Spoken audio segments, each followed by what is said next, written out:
Bueno, buenos días a todos y todas. Hoy tenemos la segunda charla del ciclo de conferencias. Muy contentos por tener esto lleno, que es difícil. Me dice Rocío, lo habéis llenado. No sé si ella o nosotros, porque bueno, entre todos siempre tratamos, y es más, por ahí está el culpable que me propuso el nombre Rodrigo, que me propuso el nombre Rocío hace tiempo, pero bueno, estaba bastante ocupada y hemos podido este año invitarla. Os animo que cuando os apuntéis, ¿vale?, a las conferencias y registramos la asistencia, le vamos a dar un certificado, propongáis vosotros temas y ponentes, ¿vale? Nosotros hacemos lo posible, que está a nuestro alcance, para poder invitar y que también nos ayudéis a entre todos diseñar los contenidos, ¿no?, de las charlas. Bueno, hoy tenemos el placer de recibir a Rocío, ¿vale? Ella nos va a hablar hoy sobre una charla sobre programar sistemas jugables, cómo enfrentar tu primer videojuego. Es un tema, supongo que va a despertar entre vosotros mucha inquietud. Ella es co-lead de Patati Games y, bueno, es programadora de videojuegos y cofundadora del estudio Patati Games, graduada en psicología y especializada en clínica, ¿vale?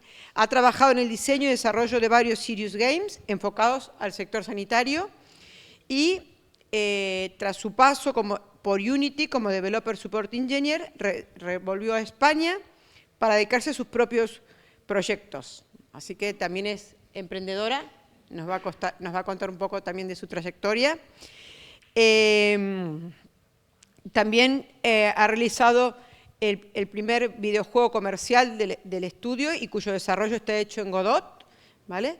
Y el desarrollo está siendo transmitido en su totalidad en Twitch.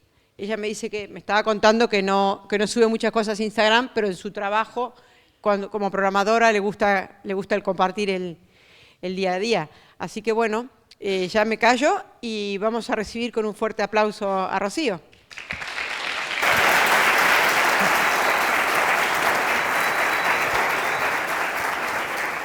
Muchas gracias, Marcela. ¿Se escucha bien o...? Sí, ¿todo bien? Vale, perfecto. Pues como ya ha comentado, soy Rocío Tomé, soy desarrolladora de videojuegos desde hace unos 7-8 años, más o menos. Y hoy os quería hablar en esta charla. No sabía bien cómo enfocarlo, así que lo que he hecho es diversificar un poco. Un tercio de la charla os voy a hablar más o menos como de consejos generales, si tenéis en mente desarrollar algún videojuego. Un tercio nos ponemos un poquito más técnicos, pero sin colarnos. A ver, no os preocupéis que no voy a poner aquí 2 horas de patrones uno detrás de otro, ¿vale? No os preocupéis, eso ya se encargan los profesores que tenéis aquí en la universidad. Y luego la última es más como consejos a la hora de intentar hacer un videojuego, pero ya tirando más al ámbito comercial, ¿vale? Entonces, como en la siguiente me voy a presentar yo, lo que me gustaría es conoceros un poquito a vosotros antes, y os quería hacer alguna preguntita, y es, aquí estáis estudiando, vais a ser futuros ingenieros e ingenieras, ¿verdad? ¿Vale? ¿Quién de vosotros le gustaría en un futuro dedicarse al desarrollo de videojuegos? ¿Me podéis levantar la mano? Varias manitas. Vale, genial. Vale, ¿y quién de vosotros o vosotras ha abierto un motor de videojuegos? En plan, vamos a descargarlo y a ver qué es lo que se puede hacer aquí. Un poquito más. Veo que hay gente que lo ha abierto, luego no se quiere dedicar, lo cual entiendo que os dio miedo cuando lo abristeis. Vale, pues entonces, no os preocupéis, porque no voy a entrar en detalle, no me voy a poner aquí como, porque entiendo que esto no es un taller, es más bien por si en algún día le dais la oportunidad, que sepáis más o menos a lo que os estáis enfrentando, ¿vale? Como dije, lo justo es que ahora me conozcáis a mí, ¿vale? Yo soy Rocío Tomé, soy desarrolladora de videojuegos, comencé en una empresa muy chiquita, no sé si os suena Indra, ¿vale? O sea, ahí estuve trabajando unos pocos años, al principio empecé por backend, y luego me pasé a la parte que tenían de realidad virtual dentro de Minsight y estuve trabajando varios años pues, desarrollando lo que ya conoceréis que son Serious Games, ¿no? Para el tratamiento del estrés postraumático, formación en empresas, para hacer un poco más ameno, formación de seguridad, pues se hacía con VR, ¿no? Luego pasé por Spotlab, que es también una pequeña startup donde se usaba crowdsourcing. De hecho, hay un artículo científico muy chulo que hizo mi compañera Lynn, que es sobre usar crowdsourcing para entrenar una IA para el diagnóstico de enfermedades desatendidas como la malaria y la mentiasis. Y estaba muy chulo, que podían jugar en distintas plataformas. Luego estuve trabajando en Unity, que a lo mejor os suena a alguno, es uno de los grandes motores de videojuegos, como Developer Support Engineer en Reino Unido. Luego pasé otra vez, me volví a España para hacer una investigación acerca de dinámicas entre streamers y gente que ve Twitch, de cómo si se invertía, digamos, la relación de poder, a ver qué había ahí, ¿no? Y con eso, bueno, a ver, era una excusa, estaba desarrollando videojuegos, ¿vale? Simplemente. Y ahora fundé con mi compañero Murray Summerwolf Patati Games y estamos desarrollando Wax Heads, que es nuestro primer juego comercial y además el primer juego comercial que voy a desarrollar en Godot, que es otro motor de videojuegos diferente al de Unity, ¿vale? Entonces, aquí os quería hablar de lo que yo creo que es más llamativo a la hora de cuando alguien quiere desarrollar videojuegos, sobre todo si quiere comercializarlo a posteriori, pero también si lo quiere hacer por hobby suele pasar esto. Y es que a todo el mundo seguramente a lo largo de su vida se le ha ocurrido como la idea de videojuego que lo va a hacer rico, ¿vale? En plan, no entiendo cómo nadie ha hecho esto, como diría lo de voy a hacer un RPG pero muy guapo, ¿vale? O sea, realmente es muy común que pase esto y es muy común que si tienes un poco de inquietud y quieres empezar a desarrollar el videojuego, te encuentres que se te ha ido de scope totalmente, ¿vale? Piensas en un sistema de RPG súper chulo, donde hay mundo abierto, generación procedural de dungeons, un inventario que además funciona como tal, los objetos, las magias, te haces una idea muy grande en tu cabeza y cuando abres el motor intentas hacerlo. Además, hay una cosa aquí como engañosa y es que es muy probable que digáis, voy a empezar, me voy a mirar un par de tutoriales y de repente el segundo día el personaje anda, tiene un inventario y tira magia, si dice regla de 3, o sea, he tardado 2 días en hacer esta parte, ya lo tengo casi listo, en un mes tengo el Baldur's Gate 3, ¿no? Y obviamente no hace falta que os diga que esto no es así, seguramente el tercer día piensas que vas muy bien, vayas a meter un sistema nuevo y se te rompa todo.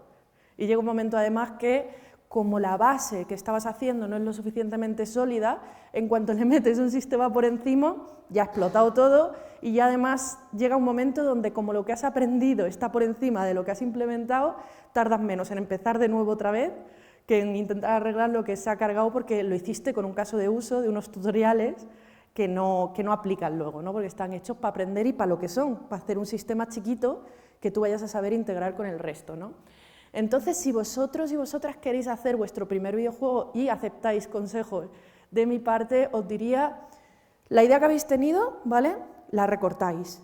Y una vez que la habéis recortado, la recortáis otra vez. La recortáis otra vez hasta que os quede lo más chiquitito que podáis, ¿vale? Por ejemplo, en este caso, este fue el primer juego que hice en Godot. Yo ya llevaba como 6 años desarrollando, pero aún así era muy pequeñito. Un perro que tiene que cavar un agujero y escapar de sierras. O sea, ya está, no había nada más, ¿vale? Y realmente eso me ayudó a sentar muy bien todas las bases en lugar de tener una cosa tan grande, hasta el punto de que como lo liberé en Meet, hay gente que lo ha metido en arcades, lo ha usado para aprender, ha construido cosas alrededor de él, creado nuevos niveles, etcétera, etcétera, ¿no? Entonces, si vais a desarrollar un juego, ya sea por hobby o de manera profesional, lo más chiquitito posible. Siempre es mejor tener algo chiquitito terminado, que hayas tocado todo, que una gran idea que al final te desmotiva porque no sabes por dónde la vas a seguir desarrollando, ¿no? Entonces, esto a fuego en la cabeza, pero luego aparte hay otra que está un poquito relacionado y es que seguramente a vosotros y vosotras también os pase, os gusta programar o por lo menos tenéis orientación técnica y en cuanto tenéis una idea, lo primero que hacéis es crear el proyecto. En plan, creo el proyecto y abro el motor. Y es como, vamos a empezar a programar. Este cubo se va a mover como yo tengo en la cabeza. Y realmente, lamento deciros que eso no suele salir bien. ¿Por qué? Porque nuestro cerebro es increíblemente bueno en creer que lo tiene todo bajo control. ¿Cuántas veces habéis puesto a planear algo, ¿vale? Y habéis dicho, ¡buah! He pensado en todas las cosas, esto va a salir perfecto. No solamente en programación, en cualquier cosa, ¿vale? Y de repente, cuando lo vas a ejecutar, te das cuenta que hay un paso en medio que no funciona. Tú dices, coño, ¿cómo pensaba yo hacer esto? Si aquí en medio esto no funciona directamente, ¿no? Ese salto nuestro cerebro lo ignora porque es muy fácil que se te pasen cosas por alto. Entonces, ahí es donde la parte del prototipado es especialmente buena. Y hay un ejercicio muy bueno, tanto de creatividad como para luego hacer algo más sólido a nivel técnico, que es el hecho de prototipar en papel, ¿vale? Esto me lo inculcó un amigo mío que era diseñador, que me dijo, Rocío, cuando haces diseños de videojuegos, se te pone, digamos, la mente de programadora. Estoy pensando ya más en cómo implementar las cosas que estoy pensando que en intentar simplemente hacer algo divertido. Ya estoy pensando en plan, bueno, claro, es un juego de un cubo con botones, los botones van a ser de diferentes tipos, ya en tu cabeza está en plan herencia, tal, no sé qué, ¿sabes? Estás ya como pensando en la estructura que le vas a dar. Y eso lo único que hace es limitarte a la hora de tener una idea, diseñarla, ver si es divertida, ¿vale? Entonces, si vais a querer hacer un jueguito y queréis, chiquitito, recordad, un cubo, que se pulsan cosas, ¿vale? Algo muy pequeño, y queréis probar a ver si funciona y dárselo de jugar a la gente, os recomiendo que empecéis fuera de intentar implementarlo. En mi caso, por ejemplo, cogí un cubo de Rubik, me bajé al bazar de abajo y empecé a ponerlo todo en papel. Mi cubo de Rubik, composites encima, es como si fueran las diferentes caras del cubo, y lo bueno que tiene digamos, el prototipado en papel es que no hay limitación, puedes iterar y puedes cambiar muy rápido partes del diseño sin tener que escribir una línea de código. No te gusta una cara con 5 botones, la quitas y pones una de 4, ¿vale? Le pegas otro post-it de otro color y ya está, ¿vale? Entonces os recomiendo esto. Y de hecho, habéis visto que al principio os he puesto la imagen del juego que estoy desarrollando, que es Wax Heads. Wax Heads es como una visual novel de puzzles donde puedes ir navegando por una tienda de discos, darle a cada uno el disco perfecto y tal. Cuando mi compañero Murray Summerwolf vino a mí a liarnos como desarrolladores y crear el estudio, él vino con un prototipo. El prototipo era la típica aventura conversacional web, donde tú le dices, le voy a dar un vinilo, voy a buscar este vinilo, voy a leer la descripción de aquí. No había una implementación grande ya con el arte final ni nada, sino simplemente una prueba de concepto para ver que eso era suficientemente interesante para jugar, y de esto de hecho no se usó nada en el juego, no son los mismos diálogos, no son los mismos personajes, algunos se rescató, pero no tiene por qué ser parte del producto final, es solamente un primer prototipo que valida la idea y está hecho para eso, para tirarlo entero y empezar ya de cero con la idea clave y core del jueguito chiquito que vais a hacer, ¿vale? Entonces, esto lo recomiendo, y muy relacionada con esta está la siguiente, que es dárselo a probar a otra gente inmediatamente. Pero esto tiene trampa, ¿vale? No es dárselo a probar a otra gente para que tu amigo Carlos te diga, ¡guau, esto está guapísimo!, ¿no? En plan, tienes que venderlo. No, al revés. En lo que te tienes que fijar es, primero, si le ha resultado interesante, que eso siempre es una buena validación, ¿no?, de la idea, pero sobre todo buscar fricciones, ¿vale? Que no os toméis a lo personal que vuestro amigo Carlos diga, es una mierda, no entiendo nada, ¿sabes? Porque eso significa que tenéis que iterar un poquito más para que la persona que lo está testeando entienda qué es lo que tiene que hacer, ¿no? Porque si no, ¿cómo va a llegar al paso de que le resulte divertido si directamente no es capaz de interactuar como tú tenías pensado, ¿no?, con ese videojuego? Y realmente esto es más común de lo que parece. Es muy probable que si habéis hecho vuestro primer juego pequeñito pues en alguna jam, o se lo habéis regalado a alguien, o alguna cosita así, es muy probable que se os haya ido la dificultad por todos lados. Nadie hace juegos tan complicados como los primeros juegos de alguien. Porque pensadlo, yo me pongo a desarrollar, yo que sé, un plataforma, ¿no? Se ríe, hay gente que se ríe de fondo, yo creo que le ha pasado justo eso. Imaginaos que queréis hacer un plataforma. vosotros sabéis jugar, no solamente eso, sino que lleváis jugando desde el principio de desarrollo. Sabéis dónde está cada plataforma, sabéis cómo salta, sabéis cómo responde, no solamente eso, involuntariamente habéis adaptado el juego a cómo jugáis vosotros y vosotras. Cuando eso se lo pasas a tu colega tiene que aprender cómo se salta, mirar cómo estás, que los niveles sean intuitivos, que vaya por el camino que tú has pensado que quiere ir. Es decir, son muchas capas que no podéis dar por hecho. Y lamento decíroslo, cuando empecéis a desarrollar y tal, no es que la gente, si hay mucha gente que no sabe jugar a tu juego, no es culpa de que la gente no sepa jugar, sino tuya, ¿vale? Es decir, hay que ser humildes y hay que dar a entender que no pasa nada, pero tienes que hacerle llegar la información al jugador o a la jugadora pues de mejor manera, ¿no? Por ejemplo, la muñequita esta que he puesto en la esquina, que se llama Aventura de Venture, no la he puesto de, digamos, de relleno, aunque queda bien bonita. Es porque eso es un juego de jam. ¿Sabéis lo que es una jam? ¿Alguien de aquí? Levantadme la mano si sabéis lo que es una game jam. Vale, explico por encima. Una game jam sería hackathon, si sabéis lo que es. Vale, una hackathon de videojuegos. Quiero decir, básicamente tienes 48 horas alrededor de una idea, 48, 72, una semana, un mes, dependiendo de la propia organización del evento, ¿vale? Alrededor de una idea o con cierta temática o con cierta limitación técnica, por ejemplo, de hacer un videojuego, ¿vale? Esto fue un juego que yo hice, que no participé como programadora, sino como artista, porque ahí aprovechas también pues, para cambiar roles, para ver un poquito cuáles son las herramientas que usan tus compañeros. Entonces, en este participé como artista y mi amigo y yo hicimos un juego guapísimo.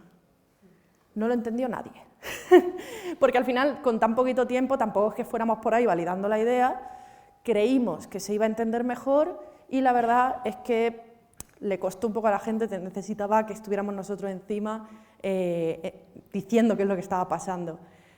Era un juego peculiar, era un juego que se jugaba con el móvil, tú entrabas en la web y entonces eras el CEO de una nueva empresa. Tú le ponías nombre, le ponías logo y tomabas tu primera decisión empresarial, como por ejemplo despedir a todo el mundo y contratar monos.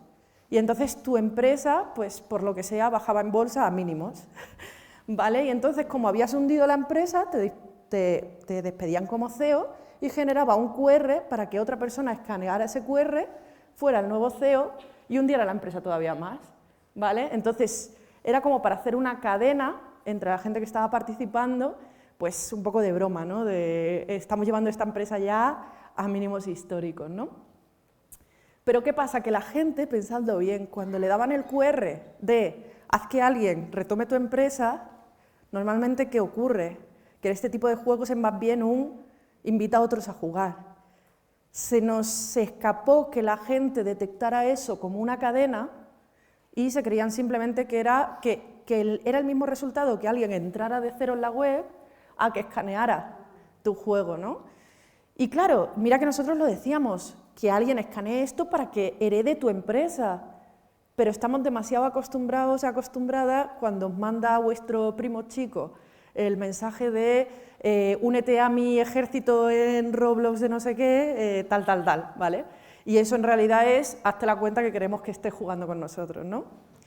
No que haya una cadena, nos fuimos de flipados, la verdad, quiero decir, estaba guapo conceptualmente, pero se nos fue un poquito de las manos. Entonces, esto es la importancia que digo de testear, que no dar nada por hecho, porque incluso cuando has puesto la información ahí expresamente, puede pasar que no se entiende, porque hay un montón de capas culturales y de cómo está detectando la información, en qué se está fijando, que va a hacer a lo mejor que no sepa exactamente qué es lo que está sucediendo, ¿no?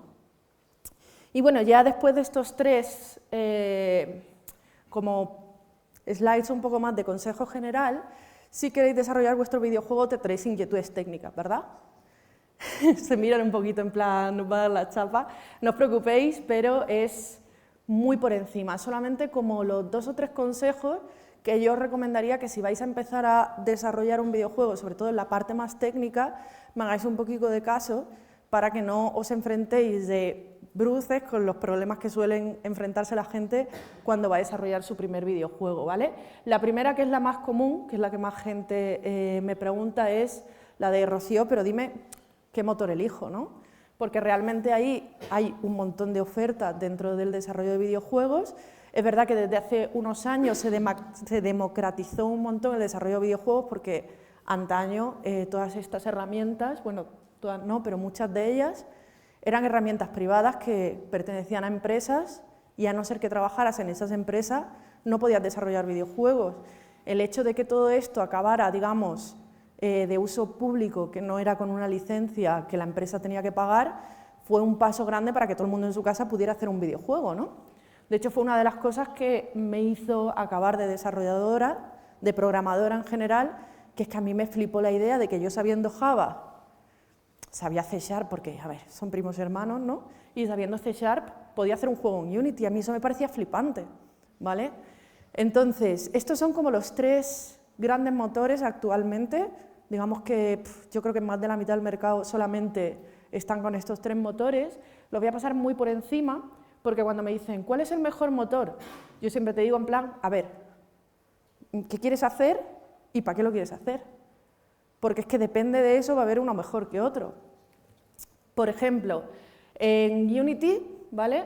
Si quieres usar Unity tienes que aprender C#, ¿vale? Si sabes Java ya digo que no, o sea, son 2 o 3 cosas. Y una de las cosas buenas que tiene es que tiene muchísimos plugins de terceros. O sea, como fue casi el monopolio del 2D y del móvil, ¿sabes? Desde hace muchos años hay muchísimos assets de terceros, tanto gratis como de pago, que podéis adquirir. Y además muchas de las integraciones y porting ya tienen wrappers para que no tengáis que hacerlo. En plan, queréis, yo qué sé, meter Google Services porque vais a sacar algo en móvil, ya han hecho un plugin para que tú directamente sea instalarlo, 2 o 3 métodos y ya está, ¿vale? Con otros suele ser un poquito más, yo me lo guiso, yo me lo como, ¿vale? Es verdad que Unity en los últimos años ha tenido unas decisiones empresariales un poquito cuestionables y hay mucha gente que se ha enfadado por ello y ha ido migrando a otros sitios. Pero bueno, esto pasa al final, siempre que estás usando software propietario, pues te puede pasar esto, ¿no? Por el otro lado, Godot, ¿vale?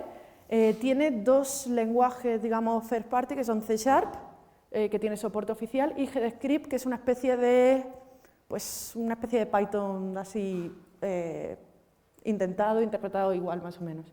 Una de las cosas guay que tiene es que es software libre, o sea, es 100% en licencia MIT, ¿vale?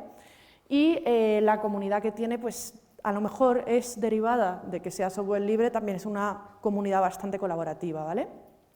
Y muy en contacto, digamos, lo que es la propia fundación, que es digamos, el gobierno de esa parte del software libre, está muy en contacto con lo que son los usuarios, mucho más que cuando usas herramientas más orientadas a ámbitos empresariales.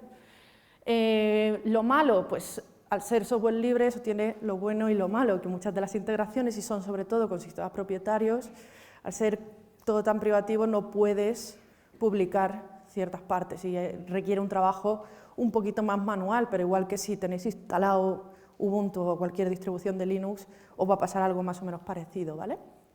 Luego Unreal es con C++, así que beware punteros, ¿vale? Podéis usar blueprints, que es scripting así como en cajita, ¿vale? Que puedes conectar, pero también os digo, yo no sé si a lo mejor es que ya sé programar en código, pero yo me aclaro menos con los blueprints que con código. Si tuviera que usar C++, yo creo que tiraría, o sea, Unreal tiraría por C++. Una de las cosas buenas que tiene, que ya lo habréis visto, se ve muy bien. O sea, quiero decir, metes ahí una silla de 5 millones de polígonos y eso se ve preciosísimo, ¿no?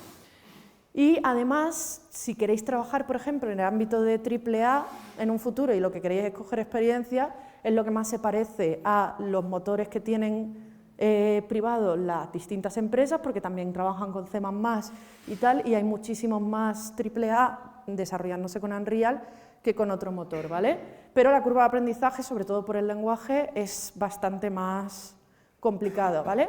En el caso de expectativas laborales con estos dos, pues Unity tiene muchísima más demanda, ¿vale? Pero aquí un poco lo que queráis. ¿Qué queréis hacer? ¿Un juego 2D? Pues uno de estos dos, no hagáis Unreal y 2D, que eso es moscas a cañonazos, ¿vale? Si queréis hacer algo muy que quieres publicarlo en el móvil para conseguir expectativas laborales, pues tira de Unity. Si para vosotros el software libre es algo importante o queréis, digamos, invertir en que se use más software libre dentro del desarrollo de videojuegos, pues tenéis Godot, ahí lo elegís. Pero vamos a diversificar un poco, realmente no solamente hay 3, ¿vale? Es decir, hay muchísimas más herramientas de desarrollo que podéis usar. Por ejemplo, si sabéis JavaScript, podéis usar Phaser. Yo no sé cómo, o sea, lo mismo es buena o es mala, yo como no sé mucho JavaScript no la he usado, yo uso Godot, pero la gente que le gusta mucho JavaScript dice que está muy guay. Si queréis aprender o ya sabéis Lua, podéis usar Love. No sé si os suena el Balatro. Balatro está hecho en Love, vale, ¿a quién le suena? Balatro está hecho en Love y además tiene el mejor logo, o sea, lo siento. Luego también, si queréis aprender, tenéis ahí Game Maker, que es muchísimo más sencillita, por así decirlo, y Construct. Lo curioso que tengo, lo pongo ahí porque el lenguaje de programación que usan es programación por bloques, ¿vale? Así que si estáis aprendiendo y queréis una manera un poquito más asistida de programar, tenéis eso y le podéis meter también snippets, creo que es en JavaScript, ¿vale? Y por último, también deciros que no solamente motores con todo lo que hay alrededor son necesarios, sino que también, por ejemplo, si queréis estudiar, o sea, escribir ficción interactiva, que no sé si sabéis lo que es, claro, es que son muy pequeños para lo de elige tu propia aventura, ¿no? Son simplemente pues, aventuras conversacionales, no hay gráficos, solamente es tomar decisiones y contarte la historia de una manera dinámica, ¿no? Podéis usar motores pequeños como Twine o Ink, que son más bien lenguajes de scripting de ficción interactiva, y con eso, por ejemplo, se hizo el prototipo de Waxheads, es decir, que podéis ver si hay cierta interacción en la historia y en el diálogo suficiente como para luego pasarlo a un entorno más complejo, ¿vale? Entonces, lo que sí que después de todo esto, habéis visto todos los que hay, si os tengo que dar un solo consejo de verdad con lo del motor, es no empecéis sin haber hecho ningún juego a desarrollar vuestro propio motor, ¿vale? Es muy fácil que, sobre todo cuando estamos empezando, nos vengamos muy arriba y digamos en plan, es que el rendering de Godot no me gusta del todo, es que Unity esta parte no la voy a usar, es que en Unreal, buah, me voy a hacer mi propio motor. Y lo mismo nos pasa, vemos un tutorial y decimos, buah, en 10 minutos he hecho un triángulo, pues yo qué sé, en 3 meses tengo un juego. No, normalmente estas herramientas, sobre todo cuando quieres aprender y tal, los motores tienen muchísimos módulos, son cosas muy complejas. Y os recomendaría, siempre es bonito hacer un motor como ejercicio para ver cómo va, por ejemplo, una pipeline de renderizado, cómo está manejando las físicas por detrás, qué tipo de módulos necesita. Como ejercicio está increíble, pero no penséis que vais a tener un producto terminado, entretenido, bien empaquetado en distintas plataformas con un motor que habéis hecho antes siquiera de haber usado un motor de los comerciales, ¿vale? Entonces, si tenéis en mente eso, tened en cuenta que es mucho mejor el camino de usar primero una herramienta profesional y ya después de ver todos los puntos buenos, los malos y la complejidad que tienen, si tú quieres algo un poquito más pequeño y te lo quieres hacer, perfecto, pero no empecéis por ahí, ¿vale? O sea, no nos vengamos demasiado arriba y usad una de las que ya están, sobre todo si tenéis mucha curiosidad de cómo funciona el motor por dentro, siempre podéis usar algo como Godot y ver cómo están todos los sistemas que tienen por dentro implementados, ¿no? Entonces, esta es una parte un poquito más técnica ya. Imaginaos que vais a empezar vuestro proyecto y empezáis a programar ya directamente, en plan, venga, voy a programar, y de repente decís, buah, todo lo que he aprendido en la carrera sobre programación y tal, vamos a hacer buenas prácticas, voy a tener aquí 17 patrones, aquí esto no se puede comunicar con tal, y empezáis a hacer unas arquitecturas bestiales cuando todavía no se conoce del todo bien el propio framework del motor, ¿vale? Hay un primer paso de aprender el framework del motor y en ese caso me he dado cuenta de que el framework del motor está mucho más conectado, digamos, a la lógica del juego que lo que es vuestro modelo, ¿no? Entonces, en lugar de obsesionaros haciendo, pues yo qué sé, un modelo vista presentador, donde la vista la voy a desacoplar totalmente y tal, si os tengo que dar un solo consejo sobre cómo hacer la arquitectura es que separéis un poquito lo que es vuestro modelo, ¿vale?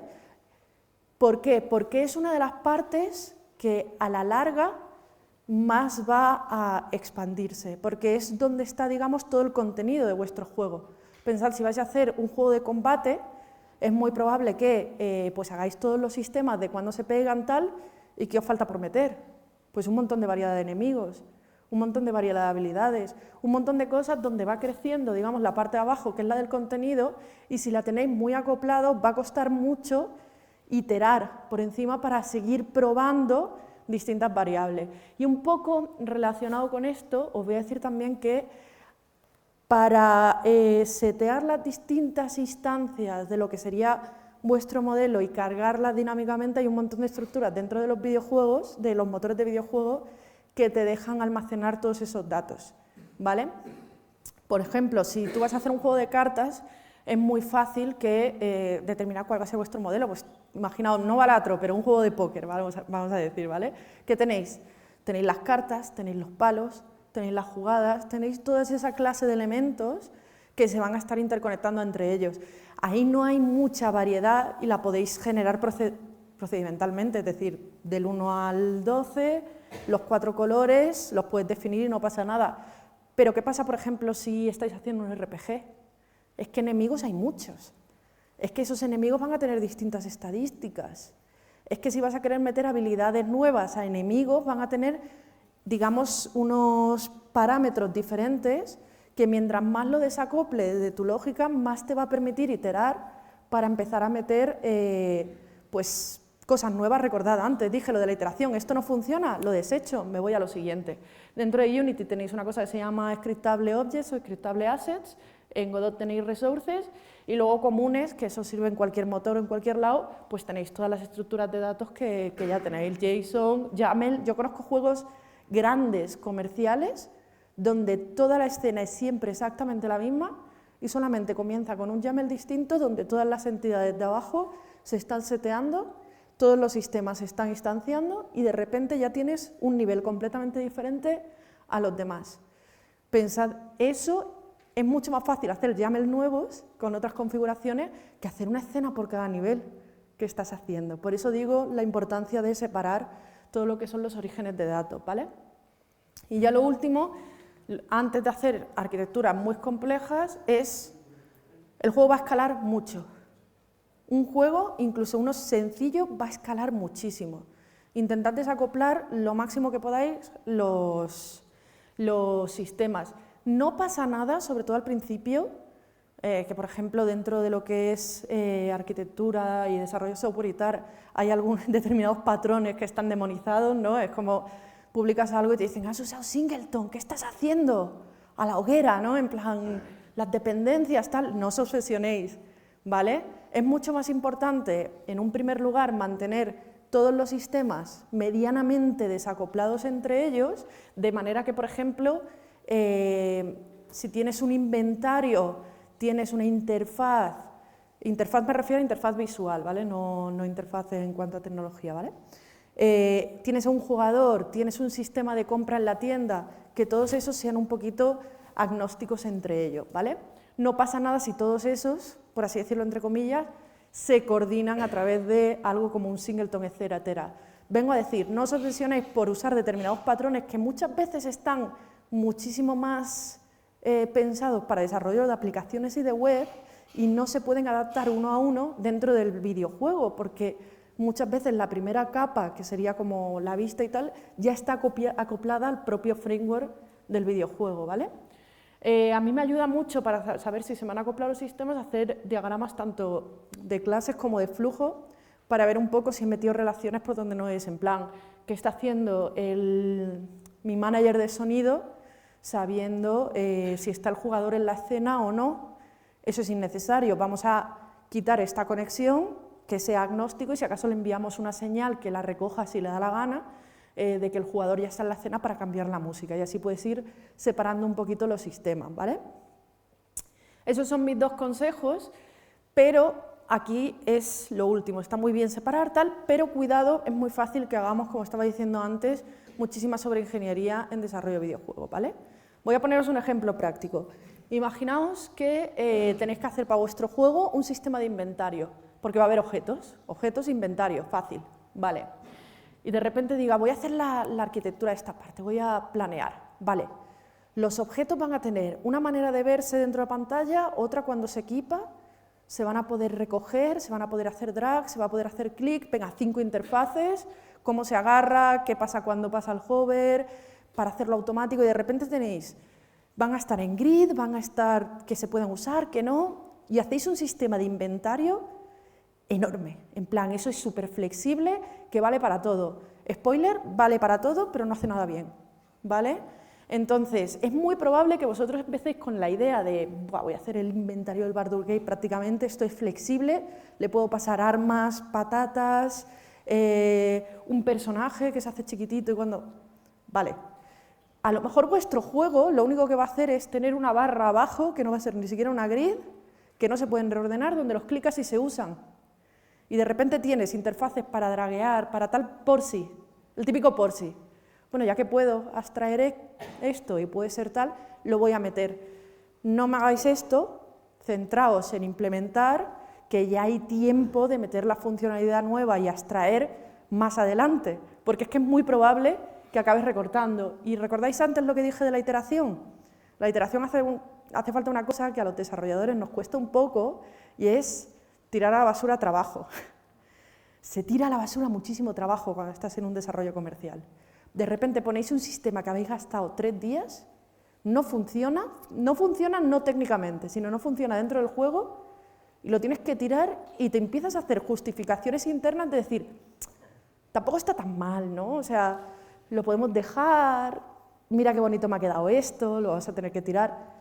Se tira, se borra, se elimina, ¿vale? Tenéis que aprender a decirle adiós a las cosas, porque el desarrollo de videojuegos es muy iterativo, y he visto muchos compañeros y compañeras meter sistemas que solamente porque lo habían diseñado, lo ponen en el juego y no funciona a nivel de diseño, ¿vale? Así que cuidadito con esta parte. Otra cosa que os recomendaría es, no tengáis miedo de usar plugins y assets de terceros. Están ahí para algo, hay artistas que se dedican, por ejemplo, estos de arriba son de Kini, para hacer assets. ¿No sabéis modelar? No pasa nada, cogéis assets de tercero, cumplís su licencia. Esta, por ejemplo, es CC0, así que no hace falta nada, pero muchas de ellas simplemente tienes que decir de quién es, los usáis. No hace falta hacerlo, sobre todo en los primeros prototipos. Cada store de los grandes que dije tienen su propio motor, tiene su propio store, donde podéis encontrar tanto cosas gratuitas como cosas de pago. Y aún así, es eso, no reinventar la rueda. Como dije, viene con su contraparte, tiene su lado bueno y su lado malo. Hay plugins que son una mierda. Quiero decir que os lo bajáis porque queréis no tener que hacer el inventario y lo que bajáis es una chufa que no se puede usar bien, ¿vale? Entonces, tened cuidado, ni tanto ni tan poco. Coged uno que se adapte a lo que vayáis a hacer, porque modificar assets de terceros no se lo recomiendo a nadie, ¿vale? Además va un poco en contra de lo que sería cuando se supone que estás usando un plugin que es un sistema totalmente contenido, ¿no? En arte y en música os he dejado ahí algunas, las 3 primeras son libres o CC BY o CC0, ¿vale? Y en Itch.io también tenéis un montón de assets, muchos gratuitos y muchos de pago, ¿vale? Y ya os digo, podéis muchas veces, por ejemplo, hacer un sistema entero de audio, si ya encontráis uno que os facilita la cosa, porque la música que vais a tener es bastante simple, metedlo, estudiarlo, y a veces es un buen ejercicio también ver código de terceros, ver cómo han hecho una solución y aprender de ella, ¿vale? Este es como uno de los consejillos. Y os quería hablar también del tema de depuración. Vale, esto es, esto es un tema un poco que a mí me toca de lleno porque soy muy obsesiva en intentar tenerlo todo bajo control. Me ponen muy nerviosa todos los edge cases y tal, y uso muchísimo distintas herramientas de depuración, pero no nos quedamos solo en lo evidente. La mayoría de la gente, para depurar, para encontrar algún error, ¿qué hace? Pues print A, print A, y vas ahí y vas un poco viendo qué es lo que se está ejecutando, que no. Se ríe gente porque sé que lo hace, ¿verdad? Eso, para un momento clave, todo el mundo ha puesto un print patata, ¿vale? pero no es el way to go, ¿vale? O sea, si queréis de verdad tener un videojuego terminado como para que alguien más lo pueda coger, es muy probable que necesites un poquito más de información para ver que todo está seteándose como hace falta, etcétera, ¿vale? En videojuegos hay como 3 maneras, por decirlo así, muy entrecomillado. Tenéis los good old friends, los breakpoints, ¿vale? Que supongo que ya lo conoceréis, que es como detener la ejecución en una determinada instrucción, y además dentro de videojuegos te sirve para ver qué valores tiene en el motor, ¿vale? Los parámetros que estés trabajando dentro de esa instrucción o en la clase en general, ¿vale? La instancia. Los logs son muy importantes. ¿Habéis leído algún log de algún videojuego que hayáis tenido que enviárselo a los desarrolladores o algo? Normalmente son muy verbosos. ¿Por qué? Porque hace falta de verdad, cuando un juego lo va a usar tanta gente y ha hecho algo raro en el juego, la única manera que tú tienes de ver qué es lo que ha pasado es tener un log muy detallado de instrucciones de todo lo que ha estado haciendo esa persona, ¿vale? Porque si no, no tenéis ni idea de lo que está pasando. Entonces, yo lo que he hecho últimamente, además, me ha gustado mucho, siempre creo un sistema de login mío y últimamente estoy usando JSON porque es muchísimo más fácil luego de analizar la información. En lugar de poner algo más human readable, coño, lo voy a leer yo, o sea, a mí yo no necesito que me diga intercalar cosas, aquí yo puedo ver el mensaje es siempre estático y todo lo que son los parámetros por la que la persona la ha liado, ¿vale? Me llegan como argumentos en un diccionario en el JSON, ¿vale? Y lo último, que esto se suele hacer poco en videojuegos, pero se debería hacer más, y os lo recomiendo desde el principio, es crear debugs visuales dentro del juego. Pensad que el input cuando estás en una aplicación es mucho más limitado que cuando estás en un videojuego, que tienes un movimiento, un personaje, el input, el frame rate al que está yendo el juego, es decir, hay muchos parámetros que vosotros no vais a poder percibir a simple vista, ¿vale? Entonces la habilidad de printear todo eso en la pantalla por encima os va a ayudar mucho a la hora de ver qué puede estar pasando por ahí. Este, por ejemplo, es de mi juego de Wax Heads, y lo que me dice es qué objeto tiene el foco en ese momento cuando estás usando el mando o cuando no, y qué comportamiento va a tener cada una de las capas. Y esto es porque muchas veces os ha pasado que estáis jugando videojuegos, estáis con el mando y de repente ya no contesta con el mando. Dices, ¿qué? O sea, se ha ido el foco y ya no lo recupera, ¿vale? Entonces esto lo que me hace es avisarme de decir, estás señalando algo que no está en pantalla, y la única manera de saber que estás señalando algo que no está en pantalla, como no se ve, es enseñártelo en algún tipo de log visual por encima, ¿vale? Que no os dé miedo, porque hacer herramientas es relativamente fácil. No suelo ver muchos tutoriales, así que os recomiendo que aprendáis expresamente vosotros y vosotras a hacer esto, digamos, en paralelo a los tutoriales más relacionados con el gameplay, ¿vale? Y esta es la parte final, la de las 2 o 3 diapositivas, que quería hablar ya no de la parte técnica ni de los primeros consejos, sino si vuestra intención es desarrollar un videojuego, digamos, para comercialmente, pero no me refiero a comercialmente de me quiero hacer rico, puede ser comercialmente y gratis, algo que está ya suficientemente pulido como para poder abrirlo al público y que la gente juegue, ¿vale? E intentar un poco, pues, activamente buscar personas a las que le pueda interesar tu juego, ¿no? En este caso os quería hablar muy en general. No sé si conocéis lo que llaman la ley del 80-20, ¿alguien la conoce? Por ahí una manica. Esto lo que viene a decir es, tardas un 20% del tiempo en hacer un 80% del juego, pero luego tardas un 80% del tiempo en hacer el 20% del juego final, ¿vale? ¿Se entiende? Al principio, de repente, los primeros meses, está casi terminado, o sea, está todo el contenido, esto le he hecho una semana más y está para salir. Mentira. Si has tardado en llegar al punto donde ya se puede jugar en un par de meses, el pulir se te puede ir cerca del año. No exagero, ¿eh? Porque es que además pulir cuando no tienes experiencia es todavía más complicado, porque digamos, cada fallo o cada problema de responsiveness o lo que sea que tengas, vas a tardar el doble que intentando implementar los sistemas al inicio, que eso suele ser un poquito más rápido, ¿vale? Entonces, tened en cuenta eso, que algo se pueda jugar no significa que tenga ya suficiente solidez como para poder distribuirlo, y si habéis conseguido algo que se puede jugar en un mesecito o dos, todavía vais a tardar unos pocos meses en ponerlo suficientemente bien. Si esto ya lo que quieres es darle la capa de, además quiero cobrar por ello y voy a hacer una campaña de marketing por encima, dispara todavía más, ¿vale? Porque os explico 3 estados más o menos del videojuego donde se corresponde más o menos a estas, digamos, etapas de pulido, ¿vale?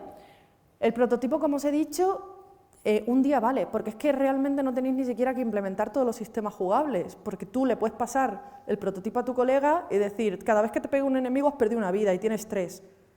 Ya está, la persona sabe que cuando le pegue la tercera vez tiene que reiniciar, tú le puedes poner como cuando estás jugando al Monopoly y pones tus propias reglas, ¿vale?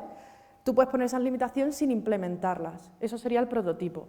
El Vertical Slice, y si esto era una prueba de concepto, una validación del diseño, el Vertical Slice es una validación, digamos, de la potencia técnica, es decir, cómo va a quedar un reflejo final con todos los sistemas funcionando, ¿vale? Y es para demostrar, digamos, que con los medios y el conocimiento que tienes eres capaz de hacer algo medianamente pulido, a lo cual le vamos a añadir luego la etapa de pulido y de contenido.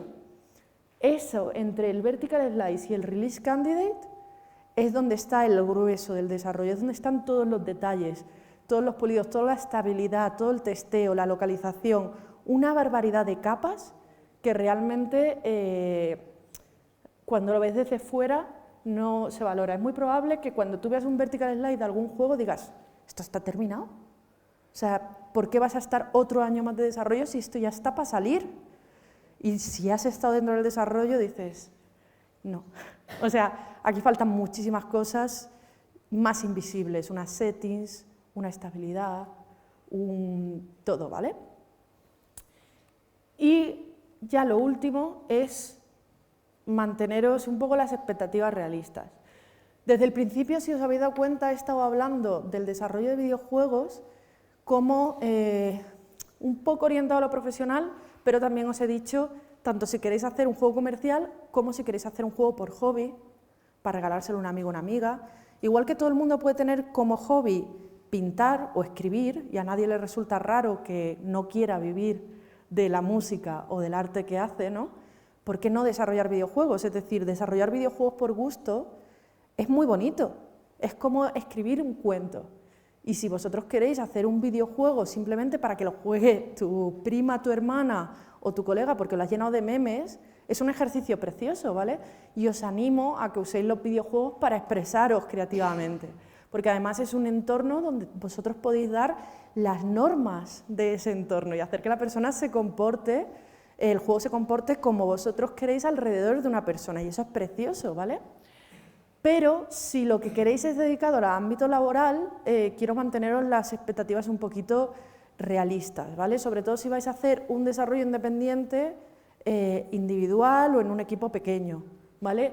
El año pasado salieron, bueno, siempre va como un año en retraso, ¿vale? Pero en los últimos años están saliendo cerca de 20.000 juegos solo en Steam cada año, ¿vale? Y piensa que dentro de esos 20.000 hay un montón de estudios con mogollón de gente y mogollón de experiencia.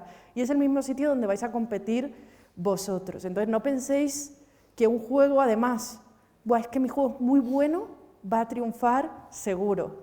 No. O sea, todo producto, sobre todo así cultural y tecnológico, tiene una capa por encima de marketing solamente para llegar a la gente muy grande, ¿vale? Así que es mucho mejor mantener las expectativas realistas, hacer juegos pequeñitos, ver cómo de cómodo o cómoda estás haciendo, y ya si quieres dar el salto comercial y decir voy a ver si gano dinero de esto, que sepáis que vais a tener que ir con un mindset diferente, uno más empresarial y no uno de voy a hacer mi jueguecito por ahí. Además, no es el mejor ámbito en cuanto a, por ejemplo, en el tema de burnouts y layoffs, es decir, de burnouts y y de despidos y tal, ¿vale? Porque hay bastante inestabilidad después de cada proyecto, incluso si estáis trabajando en un ámbito empresarial, ¿vale? No significa, no os quiero en plan descorazonar, yo estoy trabajando de ello, es decir, se puede trabajar, pero no lo vamos a pintar de rosas y a decir que tú con tu jueguito que has hecho en tu tiempo libre durante 2 años vas a conseguir pues, vivir de ello, ¿vale? Obviamente hay casos y si lo buscamos va a haber, pero al final estamos entrando más en la falacia del superviviente más que en la realidad que está viviendo el resto de gente, ¿vale? Y nada, y con esto ya simplemente daros las gracias. No he podido entrar en detalle en un montón de cosas también relacionadas con desarrollo de videojuegos porque no tenemos aquí tiempo, pero hay cosas como súper interesantes que puede ser la integración con diferentes servicios dependiendo de la plataforma donde vais a trabajar, toda la parte de QA, los tests, sí, hay tests en videojuegos, la gente no los suele usar, pero existen y está guay usarlos, ¿vale? Todos los patrones de diseño, integración continua, localización, diseño, optimización, etcétera, pero si tenéis alguna preguntita al respecto de todas estas áreas, lo tocamos en un momento, ¿vale? Y nada, muchísimas gracias por todo, espero que os haya gustado la charla.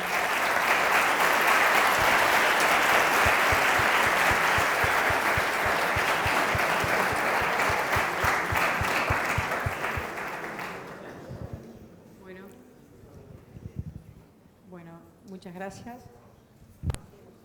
Hola, hola. ¿Ahí Ahora sí? sí. Bueno, muchas gracias, Rocío. Muy entretenida e inspiradora tu charla.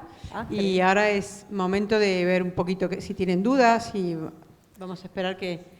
A mí me encanta responder preguntas, así que no os dé miedo, ni siquiera si es un poco tangencial a lo que he estado diciendo. Adelante con todo, ¿vale? Bueno, ahora una pregunta de un profe, pero te tiene que animar el resto, ¿eh? Para romper el hielo nada más, pero ya dejamos a los estudiantes. De hecho, por aquí deben estar los estudiantes de Diseño de Sistemas Interactivos, que llevo un mes de clase hablándole de lo que tú has sintetizado en la primera parte de la charla. Esas 3 ideas fundamentales me ha venido genial. Hablamos de diseño de prototipos ágiles, hablamos de diseño centrado en el usuario, así que me ha venido muy bien que hayamos visto esto en la charla. De hecho, enhorabuena por la charla, me parece súper interesante. Me he quedado con ganas porque sé que, o creo que has trabajado también en desarrollo de juegos serios para la salud, que es un campo que a mí me gusta mucho. ¿Nos podrías poner algún ejemplillo, contaros alguna experiencia que has tenido en ese campo? Sí, claro. O sea, así grandes podría nombrar 3, más o menos.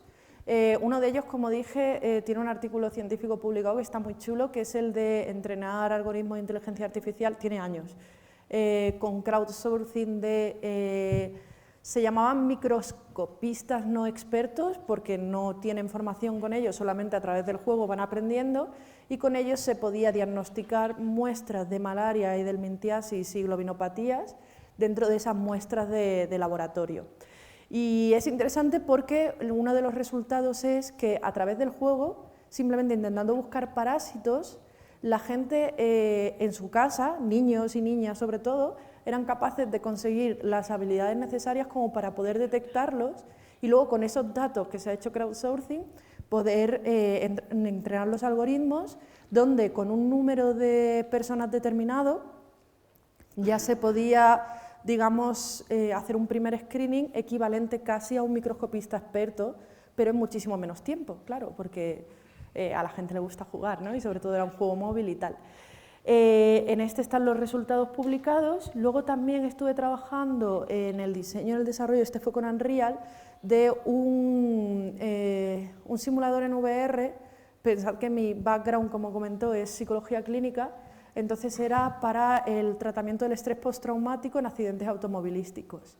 Porque en la documentación, lo que era la bibliografía, muestra que la aproximación progresiva, ¿no? Con prevención de respuesta y tal, en VR, con fobias específicas y el resto de patologías relacionadas con la ansiedad funcionaba muy bien, pero en lo que era trastorno con estrés postraumático no funcionaba demasiado bien. Cuando yo leí esos estudios, pero el tratamiento luego tradicional era el mismo, entonces ¿por qué el tradicional funciona cuando lo pasas a VR en la población de psicología, o sea, de trastornos de ansiedad como la fobia específica, social y tal, funciona, pero cuando es estrés postraumático no, si el tratamiento es el mismo? Pues la hipótesis que teníamos era que no se acercaba como el objeto de fobia aquí, me he puesto pedante en psicología, el objeto de fobia es la experiencia pasada, ellos lo estaban testeando, dicen, no funciona, ¿qué le habían hecho? Ponerle el Counter-Strike a un señor con un estrés postraumático por una guerra que no tenía nada que ver con el entorno que estás teniendo ahí, por muy realista que sea, ¿vale? O sea, se parece, pero es un videojuego. Entonces, la hipótesis nuestra era, no lo pudimos publicar ni nada, pero era que a lo mejor es que no estaban modificando la situación lo suficiente como para que sirviera para recrear la escena con la que tenía digamos, la fobia del trastorno por estrés postraumático, ¿no? Y era eso, se llamaba, no me acuerdo cómo se llamaba, era algo relacionado con PTSD. Y el último era formación, que lo hicimos en Minsight, formación con Endesa, en un proyecto que se llama Endesa Vives, para la prevención de riesgos laborales en bloqueos manuales y eléctricos, para mostrarle a la persona, sobre todo, enseñarle un nuevo procedimiento de seguridad y enseñarle también, que era una de las cosas buenas que teníamos, cómo si no sigues el sistema de bloqueo eléctrico, por ejemplo, te puede dar un chispazo y te mata. Que te lo ponen en un libro y tú dices, sí, vamos para adelante, pero de repente estás en un juego, lo has hecho mal y es riesgo de muerte, y claro, la gente lo interioriza un poquito más, ¿no? Y todo esto gamificado, pero no demasiado, o sea, gamificado como lo hacen los psicólogos, que es así un poquito más elegantemente, ¿sabes? Así que sí, esos son como los 3 proyectos así grandes en los que he participado. Bueno, allí.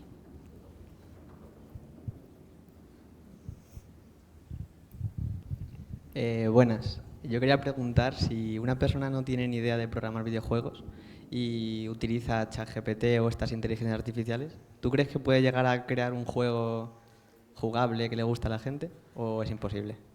¿Jugable y que le gusta a la gente? Sí. Un juego lo suficientemente pulido como para que se pueda usar comercialmente, ahí hace falta muchas capas de conocimiento. De todas maneras, ahora voy a contestar ya no como desarrolladora, sino como psicóloga. Todo lo que es, por ejemplo, un copilot y tal para ayudarte dentro del desarrollo puede estar más o menos bien, pero en lo que es la parte del aprendizaje yo no soy muy fan de usar esa serie de herramientas. Los ejercicios están, sobre todo, para que alguien los haga. Si la educación tradicionalmente ha visto que soltarte la chapa no funciona, sino que tiene que darte una serie de ¿cómo decirlo?, problemas que tú tienes que hacer el ejercicio de resolver, el profesor ya sabe resolverlos. Si te los ha dicho, es para que tú integres los conocimientos.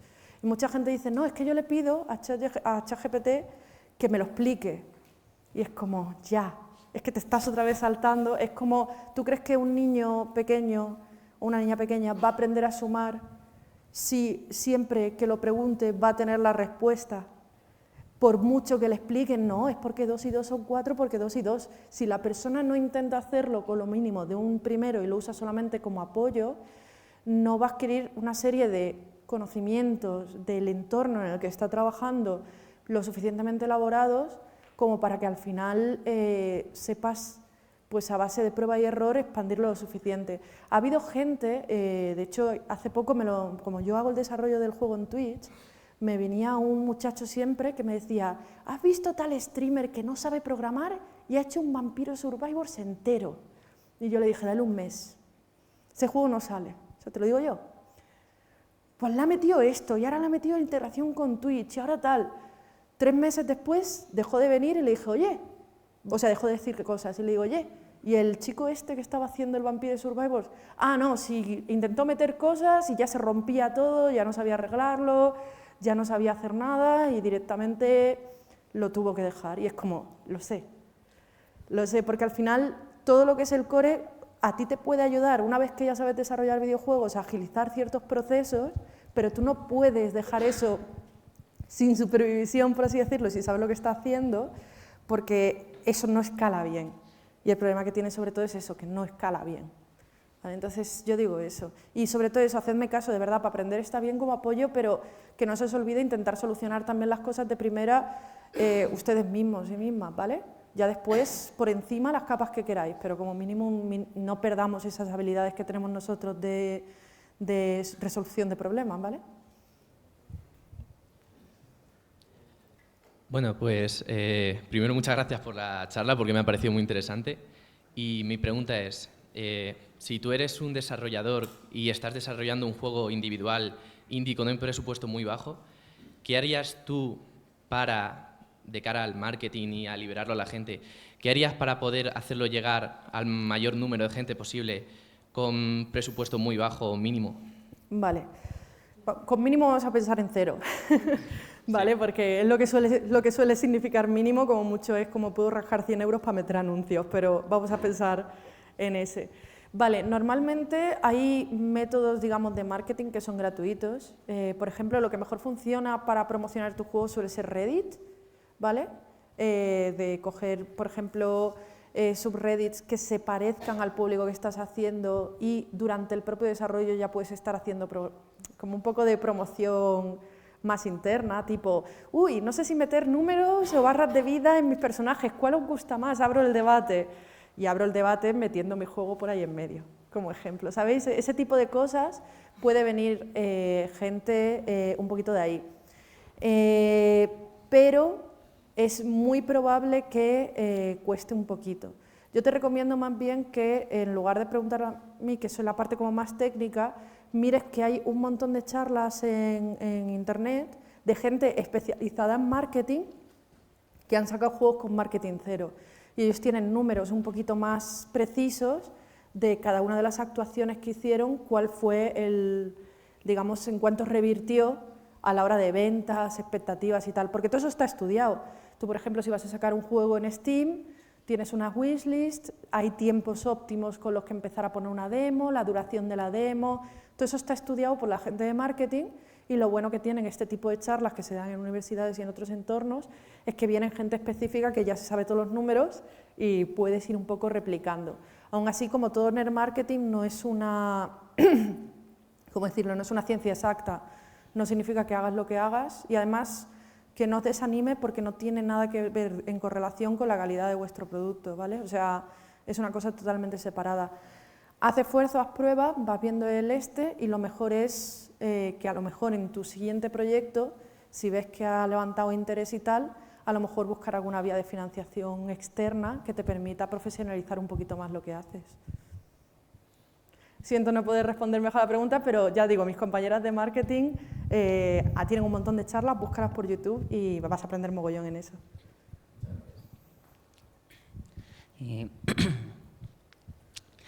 Hola, yo quería preguntar si ¿siempre supiste que querías dedicarte exactamente a desarrollar videojuegos? ¿Fue un proceso complicado de elección? ¿Cómo ocurrió eso? Gracias por la pregunta. Fue realmente casi una crisis existencial. O sea, tú piénsalo, cuando yo tenía 18 años lo primero que estudié fue técnico de autopsias, técnico especialista en anatomía patológica y citología, o sea, fíjate la que ha llovido, ¿vale? De ahí hice 4 años de psicología porque seguí por la rama de la sanidad, porque siempre me gustó la rama de la salud. De ahí hice el máster de general sanitario profesionalizante en la Universidad de Granada y de ahí dije, no me gusta ser psicóloga, no voy a trabajar de esto en la vida, pero bueno, he disfrutado durante lo que he estado estudiando y me empezó a gustar mucho el tema de programar. Programar yo llevaba desde los 14. De hecho, con 14 años, que ha llovido, me hice, cuando era chiquita, una web de Harry Potter solo porque me parecía flipante que alguien en su casa pudiera hacer una página web, me parecía magia. En plan, me estás diciendo que yo, escribiendo cosas y subiéndolo a un sitio, mi prima desde Londres puede entrar ahí y ver lo que he escrito yo. O sea, ¿cómo de flipante es eso? Ya después del front, digamos front, ¿no? Atrevido yo llamar front a una página web de Harry Potter, pero bueno, se ha entendido, ¿no? De ahí pasé a aprender Java con apuntes de mis amigos, ¿vale? Porque yo al final estaba estudiando psicología, y de ahí, cuando me enteré de que yo con eso podía hacer videojuegos, me pareció flipante. Pero fue una crisis existencial que tuve yo de decir, llevo 7 años en el ámbito de la sanidad, es lo que he estudiado, es lo que tengo formación, voy a entrar en un sitio donde yo no sabía ni siquiera si iba a tener unas oportunidades laborales. Aún así, yo tuve la suerte de que estamos hablando de una época donde había una demanda que no es la que hay ahora. ¿vale? Ahora hay muchísima oferta, pero también estáis muchos más de ustedes, ¿sabes? Es decir, mucha más gente que puede dedicarse a eso. Entonces, a día de hoy, sin una formación reglada, es mucho más complicada que en la época mía, pero cuando yo estudiaba ni siquiera existía, por ejemplo, un grado de videojuegos. O sea, ahí entrabas por cualquier otro lado y era lo que había, ¿no? Entonces, fue una crisis, pero estoy muy contenta. O sea, disfruto de verdad cada día. Es mentira lo de que si trabajas en lo que te gusta no trabajas nunca, o sea, trabajas el doble. Es una chorrada ese dicho. Pero por lo menos disfruto ese tiempo extra que también le estoy dedicando. Así que eso, si alguien que no dé miedo nunca, sobre todo si es algo relacionado, cambiar de trayectoria laboral por algo que creáis que os pueda gustar más.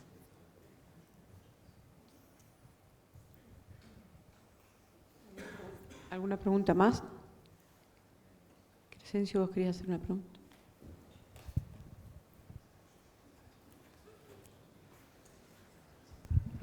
Pues felicidades, Rocío, por la charla.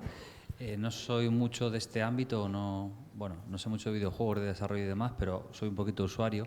Te quería preguntar por aquellos juegos, sobre todo para móvil, que meten como mucha publicidad. Hay una especie de modelo de negocio de yo hago algo que engancha a la gente y gano dinero porque le voy a meter publicidad desde el principio. Y creo que hay un concepto como estrategias oscuras, algo así, y puesto que tú eres experta en psicología, un poco también, si hay gente que se dedica en realidad a hacer juegos que enganchen como adictivos, ¿no? Estamos ahora también con las redes sociales, cómo enganchan a los jóvenes, pues un poco alguna reflexión sobre estas ideas, los juegos o las estrategias oscuras y la publicidad. Sí, yo de hecho ahí tengo alguna charla también al respecto, se llama, ¿cómo se llama? Principios psicológicos aplicados al desarrollo de videojuegos, y muchos de los ejemplos que pongo son, digamos por así decirlo, primero de psicología, de la carrera de psicología, condicionamiento. ¿Conocéis lo del perro de Pavlov? Lo de traigo la comida, la campana, aplicado directamente a todo lo que es desarrollo de videojuegos, con un montón de ejemplos que se ven clarísimos.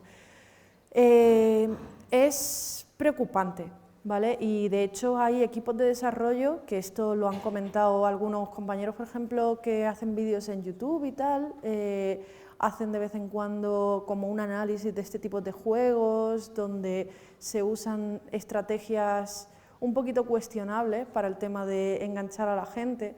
Están haciendo legislación también aparte sobre esto que llaman como los patrones oscuros dentro de los juegos para adicción. Ya le metieron mano, digamos, en las loot boxes, porque al final una loot box y una tragaperra a nivel conductual no cambia mucho, ¿vale? Y se están metiendo un poco de legislación para que no se puedan usar estas estrategias que consideran que no están dando la libertad a la persona para elegir jugar o no, sino que se está aprovechando de una vulnerabilidad psicológica, un mal control de impulsos, etcétera, etcétera, o en edades tempranas que están expuestos a unos patrones de recompensa desorbitados con lo que luego es la vida diaria, ¿no? Entonces, muchos de estos equipos, para que os hagáis una idea hasta qué punto lleva, tienen equipos de psicólogos más grandes que el propio equipo de desarrollo. Es decir, hay más gente diseñando cosas para que la persona no salga de la aplicación que el propio equipo que está desarrollando la aplicación, ¿vale? Y además, lo malo es que lo tenemos tan interiorizado que no nos damos cuenta cuando algo se ha vuelto una dependencia más que algo que estamos haciendo por gusto. De hecho, yo hago el ejercicio, entre comillas, una vez al mes o cada 2 meses, de bajarme un juego de móvil de estos súper predatorios, ¿vale? Para ver cómo lo hacen. Y tenéis que verme en casa con mi pareja en plan, pues guapísimo, ¿has visto cómo no te enseñan la tienda hasta el tercer día para que tú no veas el techo de gasto? Y me veis con un papel al lado diciendo, voy a calcular el gasto mensual si comprara solo lo esencial de tal. Y lo voy calculando y es mucho dinero y es un mercado muy grande, pero que se basa en gente que mayoritariamente, y lo dicen abiertamente, no son mucha gente gastando muy poquito, suele ser ballenas dejándose muchísimo dinero, ¿vale? Y a veces creemos que somos menos vulnerables a eso de lo que creemos, pero levantad la mano que no os dé vergüenza. ¿Cuántos habéis tenido algún juego en el móvil donde ya no os apetecía jugar, lleváis un mes sin jugar, pero todas las mañanas entrabais porque la recompensa diaria? ¿Vale? La recompensa diaria, si os dais cuenta, es un método de refuerzo y castigo, ¿vale? que es el mismo que se está estudiando, Watson lo estudió en psicología en conductual hace muchísimos años, es, te refuerzo que entres con una monedita y si no entraste ayer, castigo que no hayas entrado ayer diciéndote lo que has perdido. Y lo que has perdido es un mecanismo que funciona mejor en psicología que castigar expresamente. Yo te podría poner una penalización, pero es mucho mejor decir, ¡buah, esta moneda era tuya, pero como no entraste, ahora te quedas sin ella! Y si os dais cuenta, lleváis un mes que ni disfrutáis del juego. Solamente entráis porque ya tenéis todo ese coste hundido de haber estado tanto tiempo y de tirar para adelante. Entonces, cuidado con eso, y a lo mejor este es el momento por si alguna vez tenéis uno de esos juegos en el móvil donde ya no lo estáis disfrutando y solamente estáis haciendo la misión diaria porque a lo mejor el momento es salir de esta charla y decir, pues lo voy a borrar, porque lo bueno que tienen los móviles es que una vez lo borras se te olvida que estaba, ¿vale? Así que, bueno, si alguien sale de aquí un poquito más mente despejada y un poquito menos vulnerable con eso, pues bien que estamos, ¿no?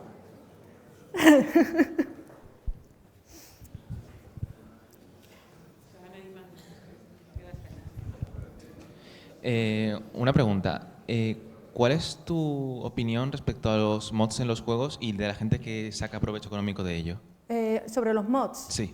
Vale, esa es súper interesante porque, por ejemplo, yo en el tema de Waxheads yo estoy habilitando expresamente y animando a la gente que si quiere usar mods, los use, ¿vale? A mí me gusta mucho la parte de modding, pero normalmente ahí entramos más en una cosa legal. Tú cuando tienes una licencia de juego, tú tienes una licencia que tienes que cumplir por la adquisición de ese producto que te limita el uso de ese producto, ¿vale?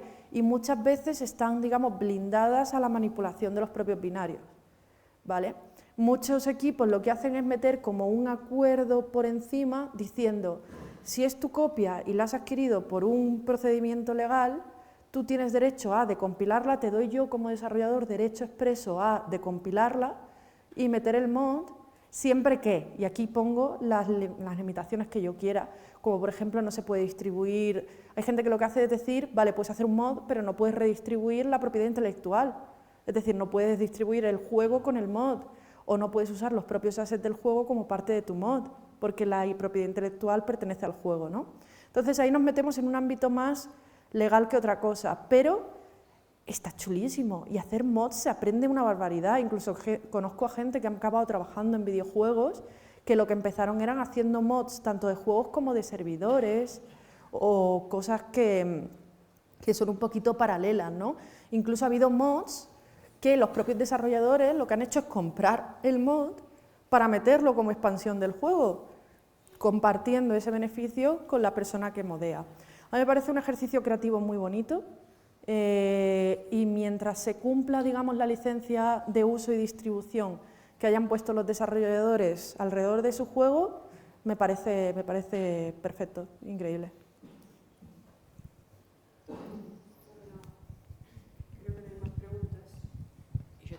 Yo tengo una que me la puedes contestar o no, eso depende de ti. ¿Cómo se vive durante 2 o 3 años que llevas haciendo este videojuego? Vale.